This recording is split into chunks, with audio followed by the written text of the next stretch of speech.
నమస్తే welcome to fast news. ఉచిత పథకాలు ప్రజాధనం వినియోగంపై తెలంగాణ హైకోర్టులో కీలక చర్చ జరిగింది. చర్చ సందర్భంగా తెలంగాణ ప్రభుత్వం తీసుకొచ్చిన కళ్యాణ లక్ష్మి, షాదీ ముబారక్ పథకాలపై హైకోర్టు కీలక వ్యాఖ్యలు చేసింది. చట్టబద్ధత లేని పథకాలకు ప్రజాధనం వృధా చేస్తే ఎలా అని హైకోర్టు ప్రశ్నించింది. ప్రభుత్వ రంగ సంస్థలను లాభాలలోకి తీసుకొచ్చి ఆ డబ్బును ఉచిత పథకాలకు ఖర్చు చేయొచ్చు కదా అంటూ ధర్మాసనం తన అభిప్రాయాన్ని వ్యక్తపరిచింది. భూసేకరణలో న్యాయం జరగక బాధితులు కోర్టుల చుట్టూ తిరుగుతున్నారని హైకోర్టు పేర్కొంది. వీటితో పాటు భూ బాధితుల సమస్యలపై ప్రభుత్వం ఏం చేస్తుందో గురువారంలోగా చెప్పాలని ఆదేశించింది. తదుపరి విచారణను మరుసటి రోజుకు వాయిదా వేసింది. కాగా ఇక కళ్యాణ లక్ష్మి, షాదీ ముబారక్ పై ఉన్న స్టేను ఎత్తివేయాలని తెలంగాణ ప్రభుత్వం తరపు న్యాయవాదులు హైకోర్టుకు విజ్ఞప్తి చేశారు. ఈ రెండు పథకాల లబ్ధిదారులకు ఇబ్బందులు కలగకుండా చూడాలని కోరారు. కళ్యాణ లక్ష్మి, షాదీ ముబారక్ పై ఉన్న స్టేను ఎత్తివేయడంపై హైకోర్టు గురువారం నిర్ణయం తీసుకున్నది.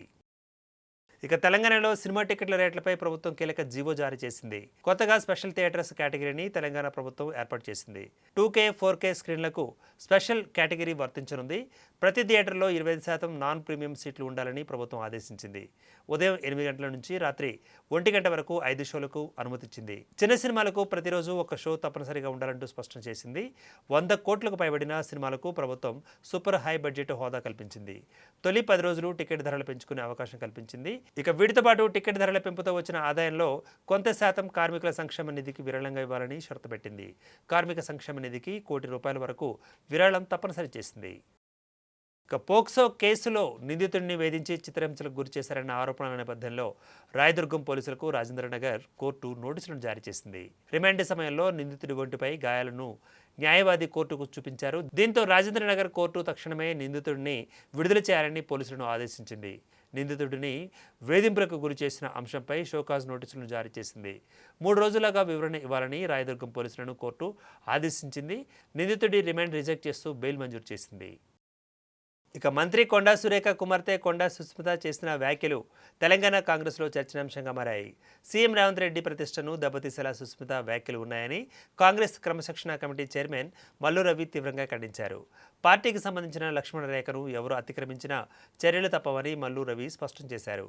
కొండా సుస్మిత చేసిన వ్యాఖ్యలపై పూర్తి సమాచారాన్ని తెప్పించుకున్న తర్వాత ఆమెపై చర్యలు తీసుకుంటానని వెల్లడించారు. గతంలోనూ షబ్బీర్ అలీ, కొండా మురళి మధ్య వివాదం తలెత్తినప్పుడు వారితో చర్చించి సమస్యను పరిష్కరించినట్లుగా మల్లు రవి అన్నారు.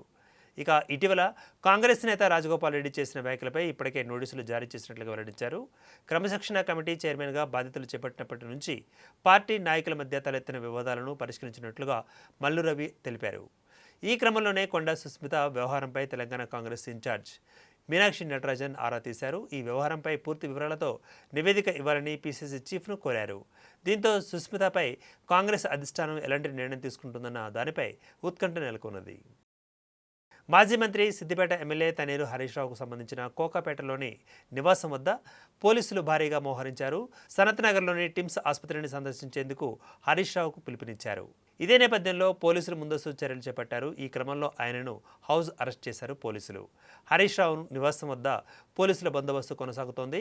సనత్ నగర్ టిమ్స్ ఆసుపత్రి సందర్శనకు సంబంధించి హరీష్ రావు పిలుపునివ్వడంతో పరిస్థితిని పోలీసులు పర్యవేక్షించారు.